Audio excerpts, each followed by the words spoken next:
Many people know I'm a life extensionist, an immortalist, whatever you want to call it. So, longevity technology. Okay, so is 100 the new life expectancy?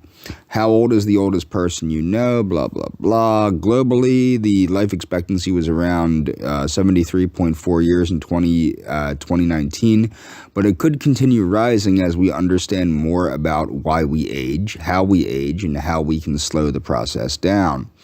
It's entirely possible now that people born in the 21st century, and especially people born in the 2010s or later, could expect to live up to a century thanks to advances in science and health research. But it won't be because we'll be more hygienic or because we'll be better at treating diseases.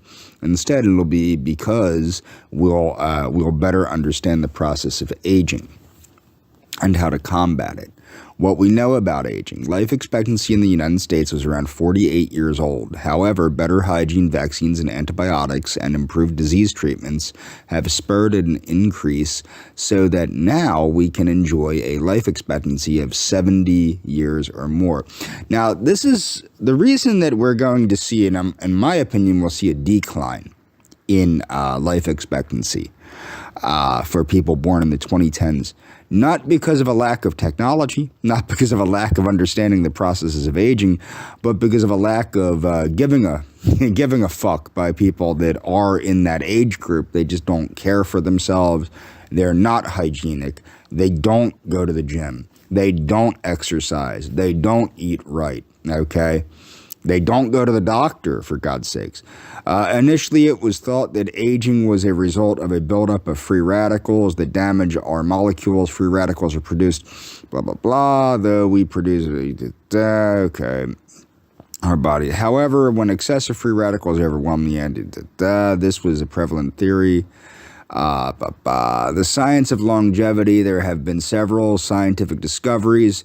See, the thing is, okay, so there's also the possibility that focusing on senescent cells, which secrete inflammatory proteins that damage surrounding cells, there's a lot of evidence behind every theory of aging. So that's one thing. I'm against these ideas that always like to go, well, there's this theory of aging and this one's right and that one's right. And it's not true. They're all right. They all have a mountain of science behind them. Okay, but time to change the focus of aging, they're claiming. But the point is, the more we learn about aging, particularly the epigenetic factors of aging and things like that, the more we're going to learn about how to control and reverse these things. So the more we're going to hopefully see people living longer. Although I fear this next generation, Gen Z and Gen X, I'm technically a millennial, supposedly. I was born in 1983, so I'm like right at the cusp there. But honestly, I sexually identify as a Gen Xer. So I'm going to move on here. So what do super centenarians eat? Like, how do these people live? Now, what's funny is the super centenarians tend to live in a similar way to what we know via the blue zones, okay, from what the blue zones research says. So this woman's name is Joanna Mazabuku from South Africa, and she apparently lived to 128. Mazabuku was born on the 11th of May, 1894, having lived through British colonialism, the Republic of South Africa's independence, apartheid, democracy, as well as 2 world wars.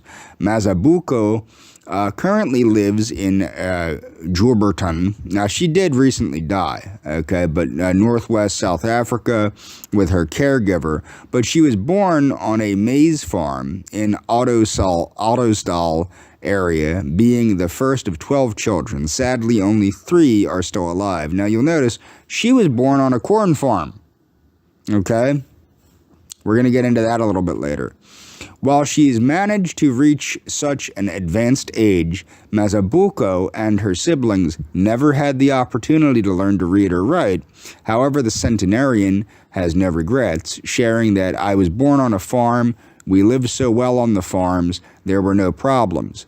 So keep that in mind. She was born on the farm, She lived so well on the farms, they had no problems. While Mazabuko does not remember much of her childhood, there are a few things that she remembers, especially regarding her dietary and wellness habits. Eat your wild spinach. Speaking about her diet, Mazabuko revealed that growing up, her diet consisted of wild spinach, which has been found to be more nutritionally dense than cultivated spinach. Wild spinach is rich in vitamin A, which we know is an incredible source, is incredible for your longevity. It protects your eyesight, but it also supports a healthy immune system, thus protecting you from illnesses and diseases that can compromise your health. Wild spinach also contains folate, which is, now this is, you have to keep in mind the triage theory of aging and disease. So it also contains folate. Regardless of whether you're pregnant, this is because folate not only helps to keep your bones healthy, and it's also being linked to potentially reducing the risk of Alzheimer's disease. In addition to vitamin A and folate, wild spinach also contains magnesium, thiamine. Again, keep this in mind. So drink your milk, allegedly. Okay, so now this is what's important. I don't believe in protein restriction. I did, and that's why I took up that ridiculous concept put forth by the Starch Solution by Dr. John McDougall. I started doing that bullshit because a gerontologist said it was a good idea.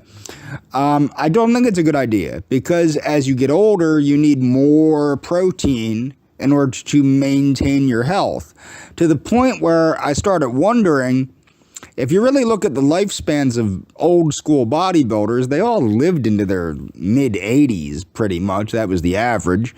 And they ate a lot of protein, but they also exercised a lot. So the kind of lifestyle you want to take up is an athletic lifestyle with a nutrient-dense diet, okay? So yes, dairy-based products are often seen as unhealthy, but it's important to remember that the dairy-based products that line our shelves at the supermarkets are 100 times more processed, so as less processed milk, the better. A study published in Oxidative Medicine and Cellular Longevity found a strong association between drinking low-fat milk, both non-fat and 1% milk, and less aging in adults when compared to people who drink high-fat milk. That said, there is research that has found dairy can have a detrimental effect on the health. This is nibble on some locusts. Why? Well, again, it's protein. As she said, it was like eating meat. But the thing is, they also contain phytosterols, which help with reducing cholesterol levels. I'm going to show you later that there are less disgusting ways to get phytosterols and phytoestrogens and whatnot. Get farming, okay? Did you know that according to statistics, farmers have longer life expectancies in comparison to the public? Now, this goes back to the 8 laws of health. If you want to know how to manufacture a blue zone, read Healthful Living by Ellen G. White. That'll show you everything you want to know about how to manufacture a blue zone.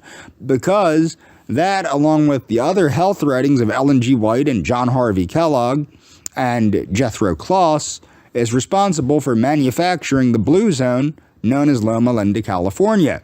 Okay, Mazabuko shared that she had 7 children with her late husband, and as her mother did with her, she raised them all on the farm. When you don't have money, you suffer. On the farms, we lived off the things we farmed. We would get rations as well. At the end of the year, we would get sacks of maize, and we would go and sell them and make money. If I was not old, I would go back to the farms. So how exactly has farming helped people live longer? Duh. Healthy eating and healthy activity. Well, for one, when it comes to food, you end up growing most of what you eat. Not only is homegrown food tastier, but it's also richer in nutrients, which can be great for the body. Now, if you're not interested in moving to a farm, just so you can enjoy fresh vegetables, why not start your own vegetable garden? Not only does gardening have its own benefits for your health, but children are more likely to eat vegetables if they are homegrown. leaving a legacy as she prepares for her time to come, and blah, blah.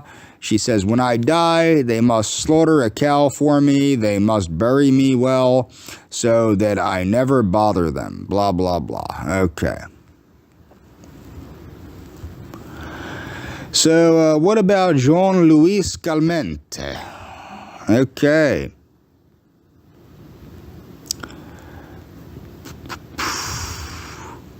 World's oldest person names the 3 foods she eats daily. Jean-Louise Calment had been a mystery all her life, and that continued after her death in 1997 as well. When questioned about her secret to longevity, she said it is attributed to 3 foods. Okay. On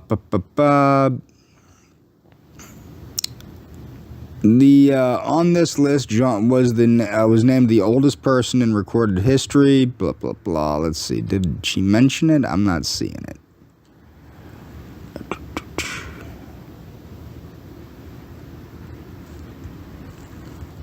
Living to be 100 years and beyond is still a far-fetched dream for many, thanks to the sedentary lifestyle of the current generation and deteriorating environmental conditions that further contribute to early death risk.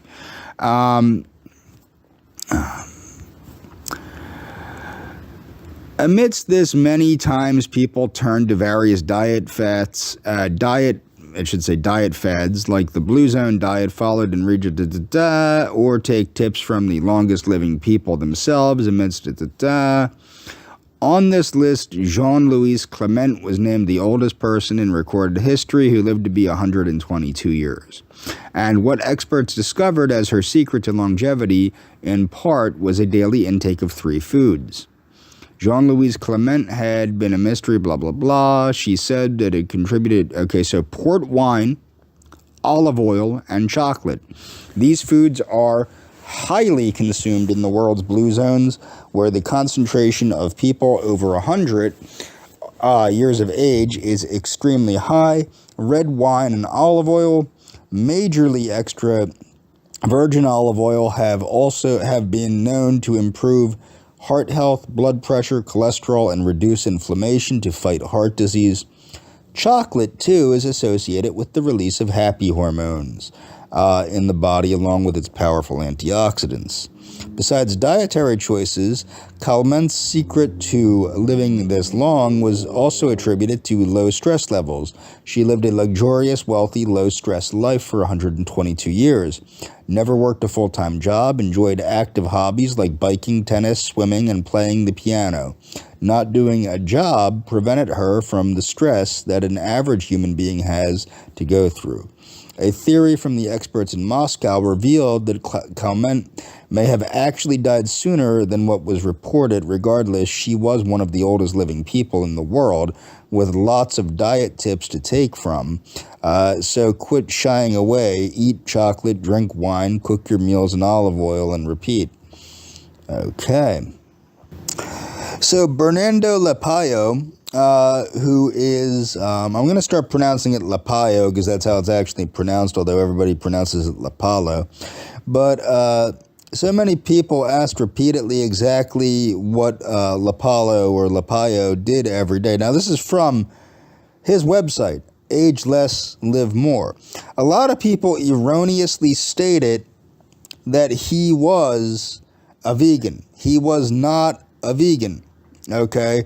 He ate fish, he ate rice, he ate beans, he ate greens, he ate soup, all in one sitting. The answer would be no. He followed this rule of thumb.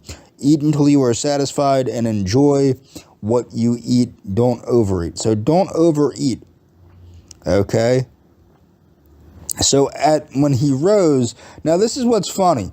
A lot of these Blue Zones people and the Wilcox brothers, they always like to go, oh, hare hachi boo, hare hachi boo, hare hachi boo, hare hachi boo, hare hachi boo, which means eat until you're 80% full. It's an Okinawan saying. Who gives a shit, okay? The facts are the facts. Don't overeat. It's that simple. Don't eat until you want to puke, okay? It's that easy. restrict your calories a little bit, okay? A little bit. Because as you remember from previous videos, a 10% caloric restriction with high nutrient density, which is what the Okinawans did, seems to pay off. So this is about Bernardo Lapayo. Rising between 4 and 5 a.m., Bernardo would take a hot shower and rub his body with extra virgin olive oil. He would then take his morning exercise, rain or shine, walking 1 to 2 miles outdoors or indoors on his exercise machine in case of bad weather, walking on the beach or grass barefoot, and was also part of his regime. Breakfast, he would have Dr. Scholl's organic, wild-crafted superfood smoothie. Recipe on page 50 of Beyond 100, How to Live Well into Your Second Century. This book is also available in Portuguese. Organic rolled oatmeal with a banana, blueberries, cream, and cinnamon. Green tea sweetened with honey. 1 cup of cinnamon tea made from cinnamon sticks, unsweetened. Bernardo believed this helped control blood sugar. Try substituting it for coffee. Recipe on page 35 of Beyond 100. Morning feeding of his mind and spirit. As per his father's instructions, he read the Bible to shore up his faith and peace of mind. Bernardo devoured books on health and did crossword puzzles to keep his mind sharp. He also had quite a library of black history. 2 p.m. snack/lunchtime. Green tea sweetened with honey. Raw, unprocessed peanut butter on whole wheat toast. Barley soup, or a fresh fruit salad. You will find both recipe demos on Bernardo's YouTube channel. At 6:30 p.m., and I do recommend people check out his YouTube channel. It's actually, I think, his granddaughter's YouTube channel. She's actually quite a sweet person. When I was still allowed on Facebook, she actually will reach out to you. She'll respond to your comments. She's quite a sweet person. So 5 to 6:30 p.m., he did not favor eating late. Vegetables. Bernardo always ate green vegetables such as green beans, broccoli, spinach, asparagus, kale, collard greens, and so forth, sauteed in onions and garlic. Other options he might choose in this category would be to lightly steam them. He also enjoyed a fresh green salad made with escarole. I still can't pronounce that. It's like it's a bitter green. The video of him preparing it at the age of 109. Bernardo was a fish lover. This has been very grossly misreported, even by news agencies. The dude was not a vegan. Okay, so it's true. He ate a lot of plant. He ate a plant-centered diet, but he was not a vegan. So Bernardo was a fish lover. Fatty fish, such as salmon, sardines in extra virgin olive oil, or a fish fillet. He never tired of eating fish. He was also fond of lobster and would eat that up on occasion. Black beans without pork with brown rice. This dish is a classic from his country of origin, Brazil. When he ate rice, it was strictly brown, not white. He would also eat quinoa in place of brown rice. 9 to 9:30 p.m. bedtime. Unless he was out making a speech, Bernardo was in bed at this time. He would drink another cup of green tea and eat a ripe banana to induce sleepiness before bed. He said, I eat a banana and I'm out in 20 minutes. I enjoyed performing this nighttime ritual with him during his trip to New York in June 2013. A nightly foot spa, as per his father's instructions. To take care of his feet, Bernardo soaked his feet daily using Castile or ivory soap, adding a tablespoon or so of extra virgin olive oil in warm water. You can find this combination will lift dirt right off. This kept his feet soft. He used a pumice stone to gently remove dead skin and rough patches. So you can soak your feet in Epsom salts too. Dry your feet off and massage olive oil all over them, including calluses. You can wear cotton socks to bed. if you are concerned about getting oil on the sheets. Disclaimer, this is what Bernardo did for over a century because it worked for him. He would tell people if they found a routine that worked to stick to it. If you have food allergies, please be mindful of that. The chemicals in everyone's body are different. So this is from betteraging.com. Okay, Okinawans statistically have less cancer, less heart disease, and less dementia than most countries. As a result, they live longer. Okay. As a result, they live longer. So what a concept. If you're healthier, you tend to live longer. So much so that the island has the highest number of centenarians per capita in the world. Now, that has recently been replaced by another Japanese area. 2/3 of them were still living independently at the age of 97. That has to do with the Okinawans starting to take up a more Western-style diet with more meat and more refined foods. So the age has dropped off a bit. The question of why is something researchers have spent a great deal of time. Oh God, Hari Hachibu, taught by Confucius. Yeah. This saying translates to eat until you are 8 parts full or 8 parts whole. The operative idea, man, they can't make this bullshit sound any more mystical, can they? Eat until you are 8 parts full. Okay, the operative idea here is not eating to the point that your stomach is at capacity. What do you know? Exactly what I said. Don't eat until you're about to burst. Okay? This ancient teaching suggests you stop eating when you feel 80% full. This form of cultural caloric restriction is highly effective in maintaining the population's body mass index and pairs well with the local diet. They eat significantly less and slower than other cultures, allowing their bodies to experience the sensation of fullness much sooner. The Okinawan diet. According to Dr. Craig Wilcox, author of the book, The Okinawan Program, Okinawans eat fish 3 times per week, on average. The seafood comes from a variety of sources, as they also eat a lot of squid and octopus and are rich, which are rich in taurine, a fat processing amino acid that studies show lowers cholesterol and blood pressure. This is one reason I supplement with taurine. As a vegan, I don't take in taurine through the diet because, of course, it's only in animal foods. The island's indigenous vegetables help shape the diet as well. The purple sweet potatoes common in Okinawan meals are rich in vitamin E, flavonoids, carotenoids, and lycopene. The bitter gourd plant, a type of bitter cucumber, has been shown to have a positive impact on blood sugar, making them a good source of food for diabetics.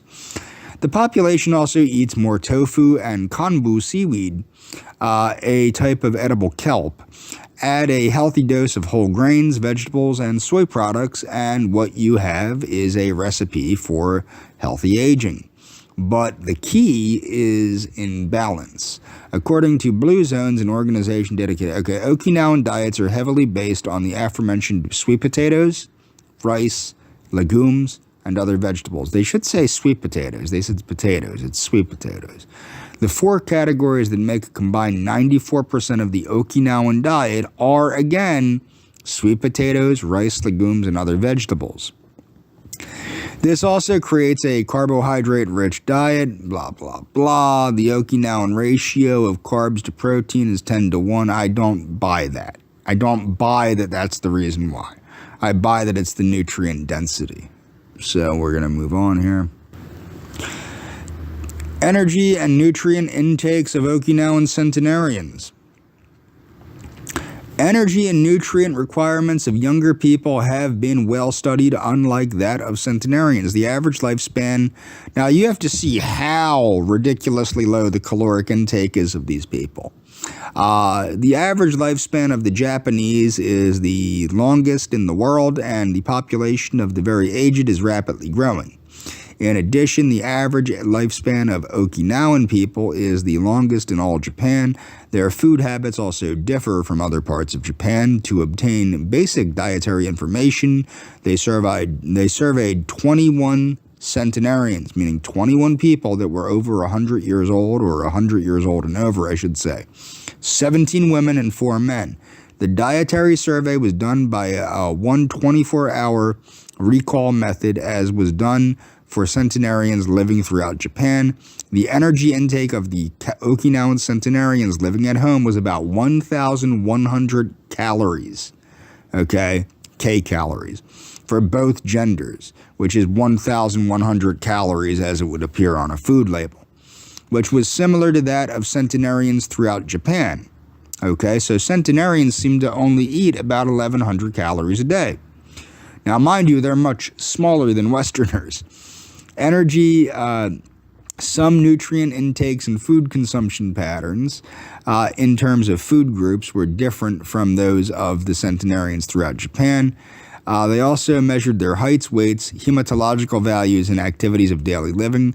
Comparison between the nutrient intakes and the recommended dietary allowances estimated for the centenarians showed that the estimated RDA of energy for Okinawan centenarians might be less than their actual intakes. Okay?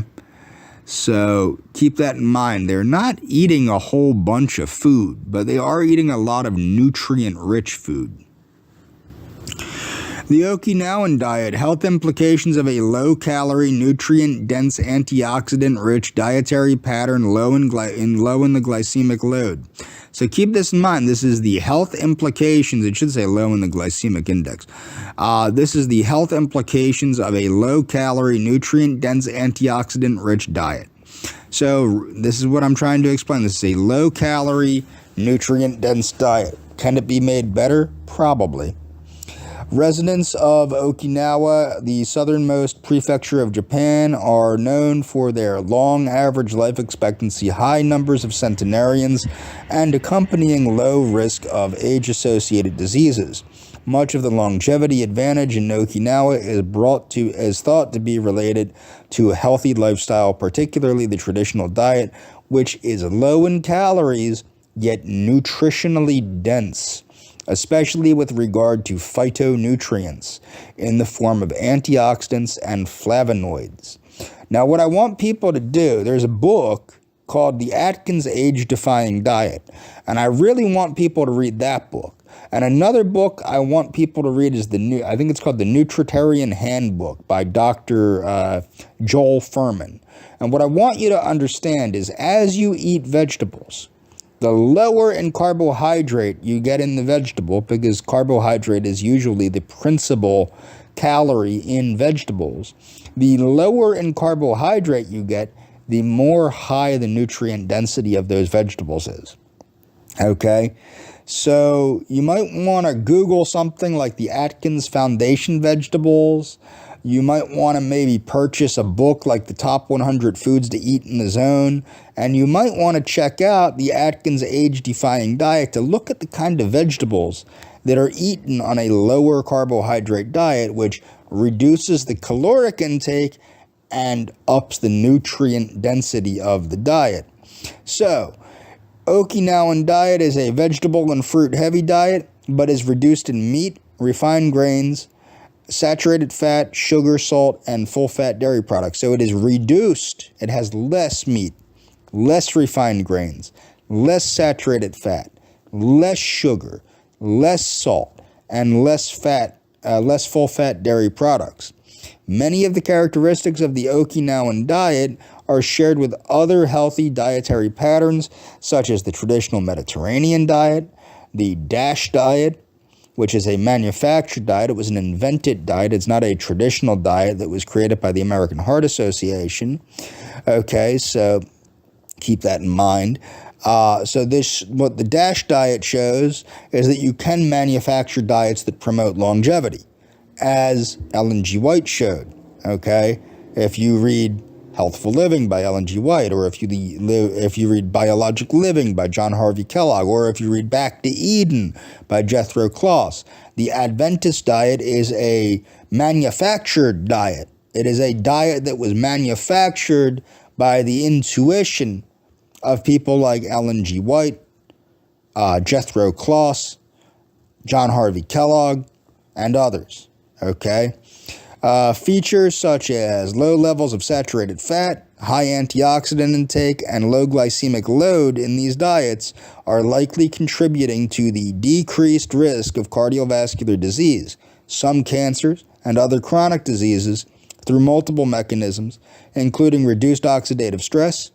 A comparison of the nutrient profiles of the three dietary patterns shows that the traditional Okinawan diet is the lowest in fat intake, particularly in terms of saturated fat, and highest in carbohydrate intake. And keeping with the very high intake of antioxidant-rich yet calorie-poor orange, yellow, and yellow root vegetables, such as sweet potatoes and green leafy vegetables, deeper analyses of the individual components of the Okinawan diet reveal that many of the traditional foods, herbs, or spices consumed on a regular basis could be labeled as functional foods. I went over this before in a previous video about how many of these spices and foods have caloric restriction mimic properties. So they help reduce things like hyperglycemia with certain phytonutrients in them. Okay, so they're functional foods. Now moving on. Some of the best, again, you want to read the Atkins Age-Defying Diet. Some of the most health-promoting foods that you're going to find because of the phytonutrients in them are the herbs and spices. Okay, so herbs and spices have a traditional history of use with strong roles in cultural heritage and in the appreciation of food and its links to health. Okay, cultural aspects, blah, blah, blah. We don't really give a crap about that. The role of herbs and spices in health, the antioxidant properties of herbs and spices are, and this is one of the reasons I put ground cloves on my oatmeal, okay? So the antioxidant properties of herbs and spices are of particular interest in view of the impact of oxidative modification of low-density lipoprotein, cholesterol in the development of atherosclerosis, research council, blah, blah, blah, yada. Okay. So, cholesterol lowering effect, as well as a modest reduction in blood pressure. A range of bioactive compounds in herbs and spices have been studied for anti-carcinogenic properties in animals, but the challenge lies in integrating the knowledge to ascertain whether any effects can be observed in humans.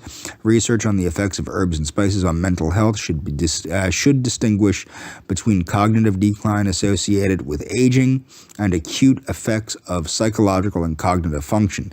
There is level 1, blah, blah, blah, public health and dietary implication, recommendations for intakes of food in the Australian Guide to Healthy Eating do not yet include suggested intakes of herbs and spices. Future consideration should be given to include more explicit recommendations about their place in a healthy diet. In addition to delivering antioxidants and other properties, herbs and spices can be used in recipes to partially or wholly replace less desirable ingredients such as salt, sugar, and added saturated fat. For example, marinades and dressings, stir-fry dishes, casseroles, soups, curries, and Mediterranean-style cooking, vegetable dishes, and vegetarian options may be more appetizing when prepared with herbs and spices. Future directions, as several metabolic diseases and age-related degenerative disorders are closely associated with oxidative processes in the body. The use of herbs and spices as a source of antioxidants to combat oxidation warrants further attention. Immediate studies should focus on validating the antioxidant capacity of herbs and spices after harvest, as well as testing their effects on markers of oxidation. Dried herbs and spices are actually generally more potent than fresh because the water's been removed. Okay, that might seem counterintuitive to some people. As with most foods, the real benefits of including them in the diet are likely to emerge with the better understanding of the attributes of health that are best supported by food, and in methodological developments addressing the evidence base for their effects. These developments are well underway. Okay, so I'm going to move on here.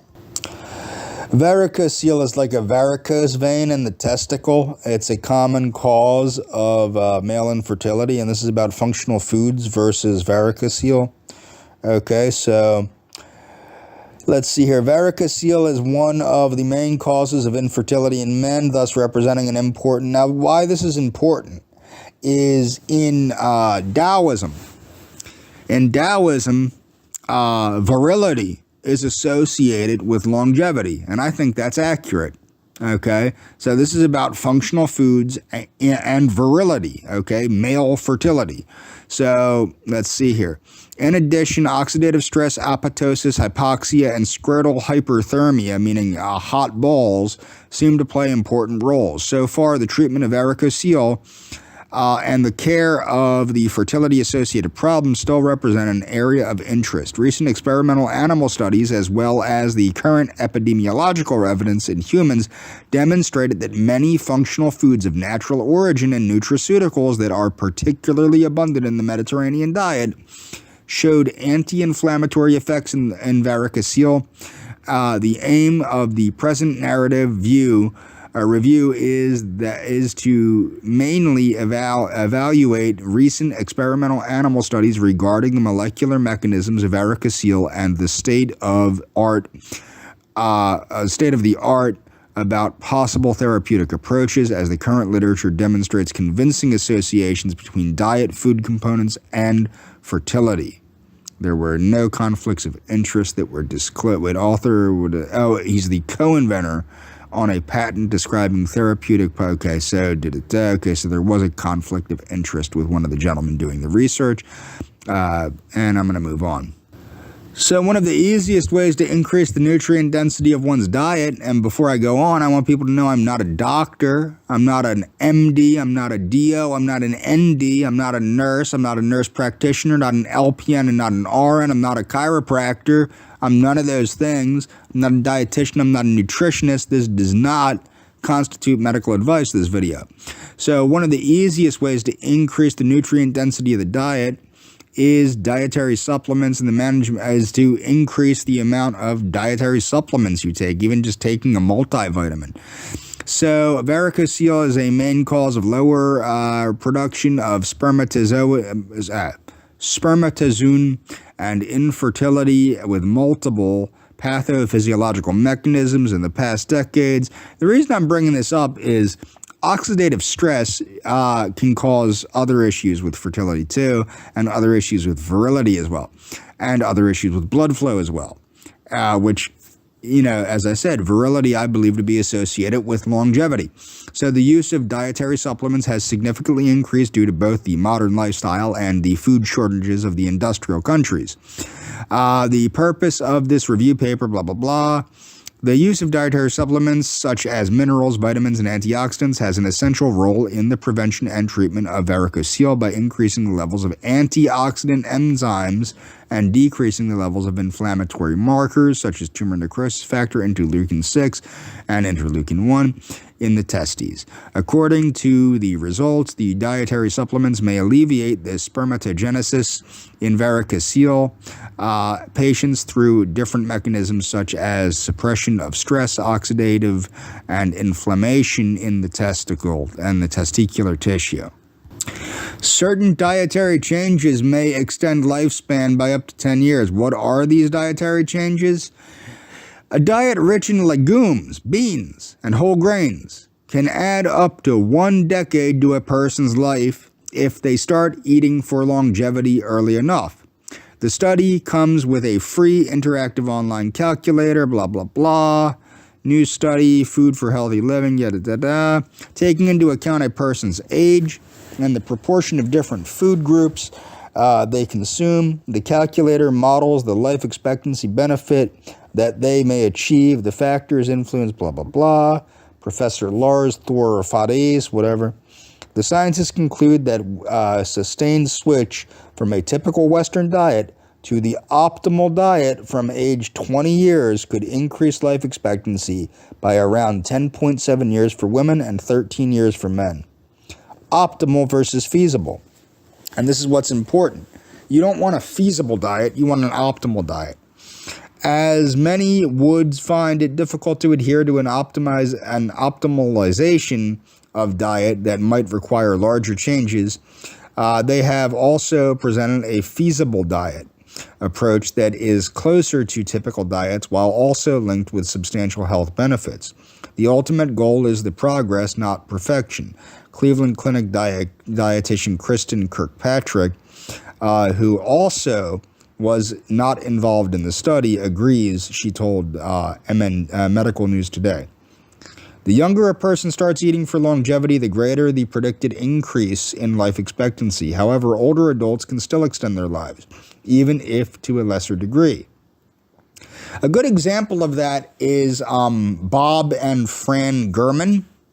I recommend people check out their book, which is Young at Any Age or something. I did a review of it a while back, maybe like a year ago. So, foods for longevity. Eating more legumes, whole grains, and nuts, and eating less red meat and processed meats were estimated to be the most effective ways to increase life expectancy for individuals with a typical diet. Okay? And I'm going to move on. So, protein intake and risk of frailty among older women. So, during the follow-up, women with higher intake of plant protein had a lower risk of developing frailty after adjustment for all relevant cofactors. In contrast, those with a high intake of animal protein, so keep this in mind, those with a high plant protein intake had low frailty. But those, in contrast, with a high intake of animal protein had a high risk of frailty. The intake of total and dairy protein showed no significant association. Okay, so intake of total and dairy protein did not show much association with frailty. Substituting 5% of energy from plant protein intake at the expense of animal protein, dairy protein, or non-dairy animal protein was associated with 38%, 29%. Okay, so conclusion. A higher intake of plant protein, but not animal or dairy protein, was associated with a lower risk of frailty. Again, a higher intake of plant protein, not animal protein, not dairy protein, was associated with a lower risk of frailty. Substitution of plant protein for animal protein, especially non-dairy animal protein, meaning meat and eggs, was associated with a lower risk of frailty. Moving on. High plant protein intake is inversely associated with cardiovascular disease, dementia, mortality in older women. So, high plant protein intake is inversely associated, meaning it causes less cardiovascular disease, dementia, or it could cause less. It's associated with less cardiovascular disease, less dementia, and less death in older women. Dietary protein from different sources was associated with a varying risk for cardiovascular disease, mortality, and death from dementia or cancer among older women, according to research published in the Journal of the American Heart Association. In addition, the partial substitution of plant protein for animal protein was associated with lower risk for all-cause mortality, cardiovascular disease, and dementia mortality among postmenopausal women, and researchers, blah, blah, blah. Not all protein is the same. Increasing plant protein intake or partially substituting animal protein with plant protein may lower the risk of death from cardiovascular disease. Weibow, MD, and PhD, assistant professor in the Department of Epidemiology in the College of Public Health at the University of Iowa, told Helio. This study comprehensively examined the association of all major types of protein sources with the risk of death from all causes and specific causes. Of note to their knowledge, this is the first study to report the association of major animal and plant protein sources with a high risk of death from dementia. Current dietary guidelines on dietary proteins mainly focus on total amount of protein intake. Their findings support the need of consideration of protein sources. This is what I've been saying for a while, and what I figured before I went on that idiotic starch solution. Eating a high protein diet where the protein comes from plants is health promoting. Plant versus animal protein intake. Compared with the lowest quintile of plant protein consumption, the highest quintile of consumption was associated with a reduced risk of all-cause mortality. Compared with low consumption of processed red meat, high consumption of processed red meat was associated with an elevated risk of all-cause mortality. Moreover, high egg consumption was associated with elevated cancer mortality, and high processed red meat consumption was associated with higher dementia mortality, compared with low consumption of either. In contrast, compared with low consumption, high consumption of poultry and eggs was associated with lower risk of dementia mortality. It is unclear why eggs were associated with a higher risk of cardiovascular and cancer death, Bowell said in the press release. It might be related to the way people cook the eggs, meaning fried eggs, of course, you're making carcinogens. Eggs can be boiled, scrambled, poached, baked, basted, fried, shirred, coddled, or pickled, or in combinations with other foods in the United States. People usually eat eggs in the form of fried eggs, that's what I had thought, and often with other foods such as bacon. Although they have carefully accounted for many potential co-founding factors in the analysis, it is still difficult to completely tease out whether eggs, other foods usually consumed with eggs, or even non-dietary factors related to egg consumption, such as how they're prepared, may lead to the increased risk of cardiovascular and cancer death. I would say probably frying the egg creates, because the high heat, it creates those carcinogens and cross-linked proteins. Substituting animal protein for plant protein.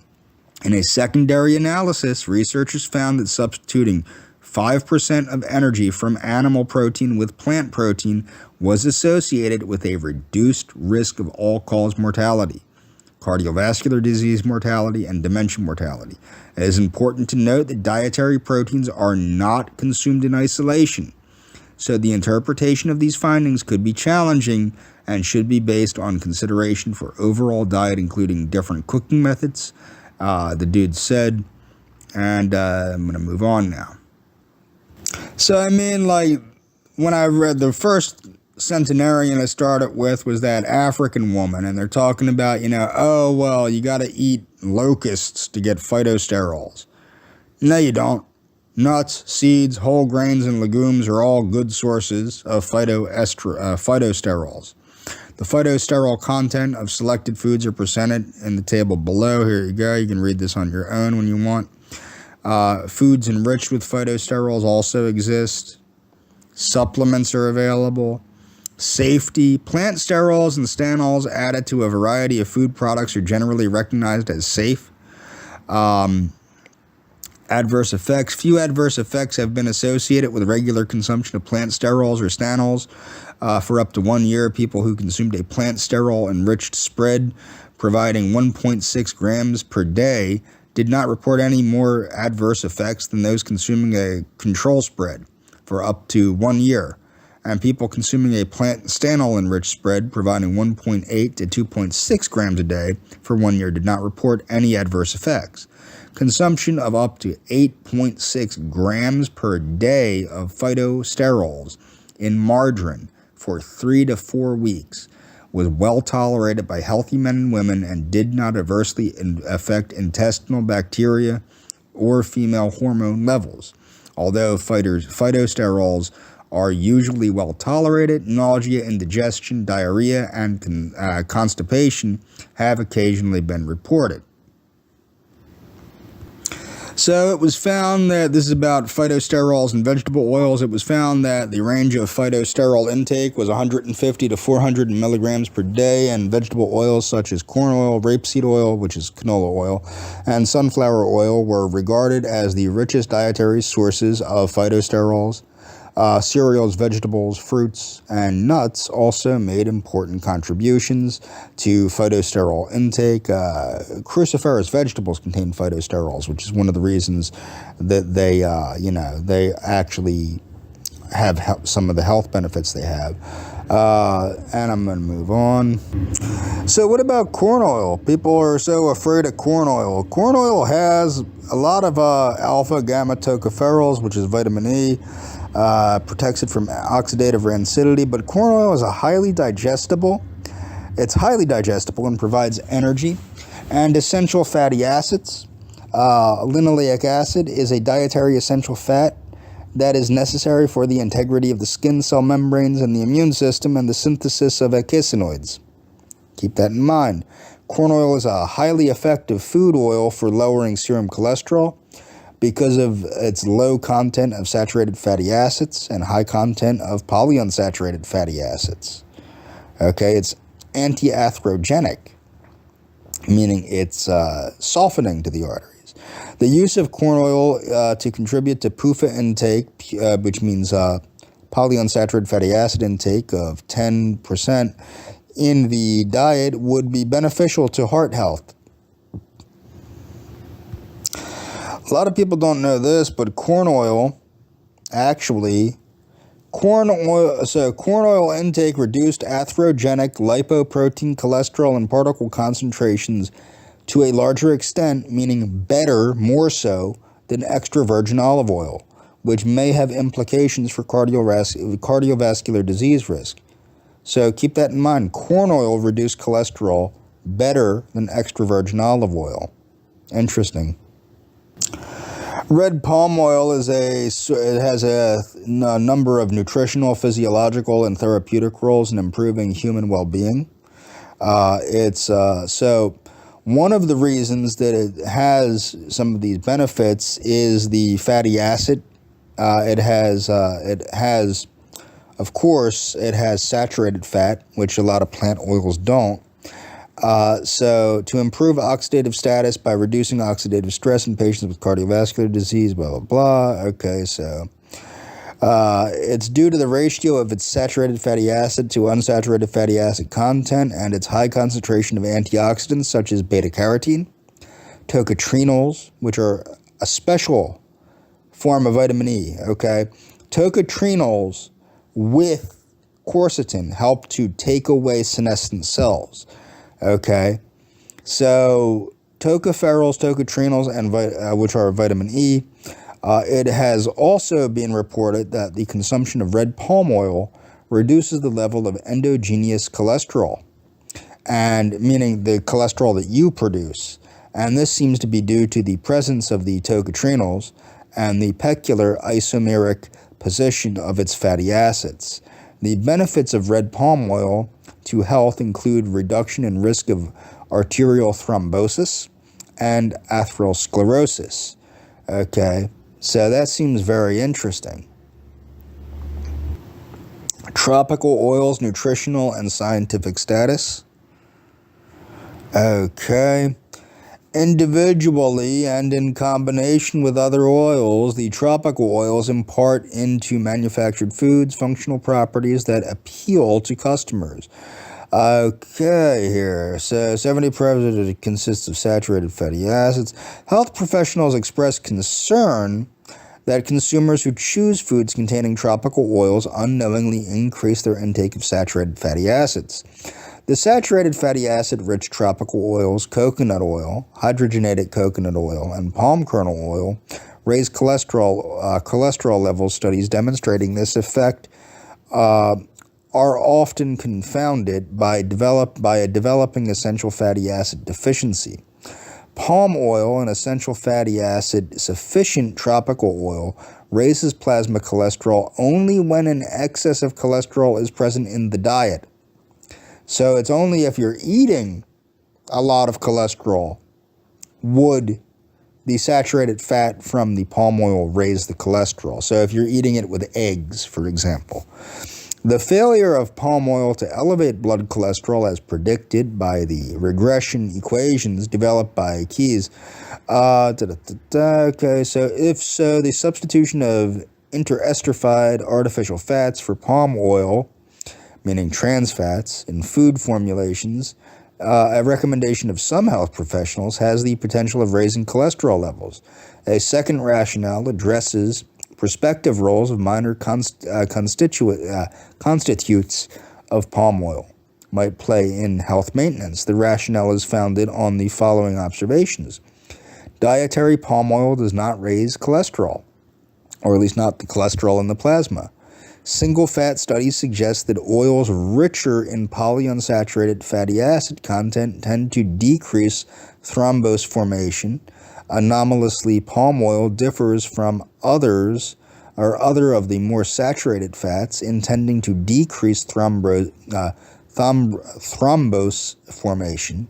Finally, in studies comparing palm oil with other fats and oils, experimental carcinogenesis is enhanced both by vegetable oils richer in linoleic acid content and by more lightly saturated animal fats.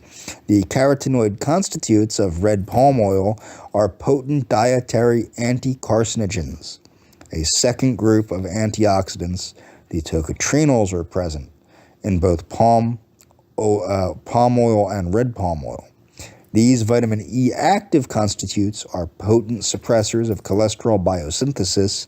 Emerging data point to their anti-carcinogenic and anti-thrombotic activities. This review does not support claims that foods containing palm oil have no place in a prudent diet, meaning they do have a place in the prudent diet. So this is from whiteestate.org. You can find a lot of Ellen G. White's books here in audiobook form. This is the book Healthful Living.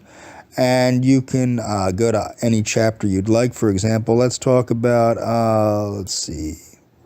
we'll go to,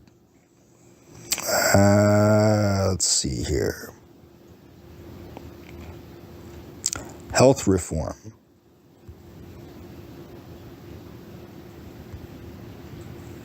Chapter 9, Health Reform. The Lord has given His people a message in regard to health reform. This light has been shining upon their pathway for 30 years. Can He be pleased when half the workers laboring in a place teach that the principles of health... Chapter 18, Diet. The diet question deserves careful study. A reform in eating would be a saving of expense and labor. The diet affects both physical and moral health. Learn for yourselves what you should eat, Flesh foods. Chapter 19, Flesh Foods. Meat is not essential for health or strength, else the Lord made a mistake when He provided food for Adam and Eve before their fall. All the elements of nutrition are contained in the fruits, vegetables, and grains. The Lord intends to bring His people back to live upon simple fruit, vegetables, and grains. He led the children of Israel. As I said, if you want to learn how to manufacture a blue zone, read Healthful Living by Ellen G. White. Natural Law. Chapter 7, Natural Law, How Violated. Needlessly to transgress the laws of our being is a violation of the law of God. If we unnecessarily injure our constitutions, we dishonor God, for we transgress the laws of our being. If appetite, which should be strictly guarded and controlled, is indulged to the injury of the body, the penalty of transgression will surely result. Every careless action, any abuse put upon the Lord's mechanism by disregarding His specified laws in the human habitation is a violation of God's law. Intemperance of any kind is a violation of the laws of our being. The laws of Blessings from obeying natural law. Chapter 5, Blessings from obeying natural law. Those who understand something of the wisdom and beneficence of His laws and perceive the evidences of God's love and the blessings that result from obedience will come to regard their duties and obligations from an altogether different point of view. Instead of looking upon the observance of the laws of health as a matter of sacrifice and self-denial, they will regard it as it really is, an inestimable blessing. All our enjoyment or suffering. I very strongly recommend people check this out. It saves you a couple bucks from buying the book, and you can listen to it in your free time. And I'm going to move on. So this here is from archive.org, and this is Biologic Living. It's an archive of Biologic Living by John Harvey Kellogg. So as you can see here, this is, we're going to enlarge this, and you go down, boop, boop, boop, boom, and it's the whole book of Biologic Living by John Harvey Kellogg. John Harvey Kellogg was a doctor that was paid to go through medical school, and he's responsible for more or less popularizing the concepts of, of Ellen G. White's Healthful Living, but also bringing it to a scientific point of view with what he called biologic living. And I consider myself more of a person that agrees with John Harvey Kellogg, though. How can you say you agree with John Harvey Kellogg and not agree with Ellen G. White? It's just I'm not a particularly religious person, although I am a pantheist. I do agree very much with the concepts of natural law and things of that nature, but this is a very short book, very easy to understand. It's more like a pamphlet than a book, and this is an archive, very easy to understand, and it's right here at archive.org.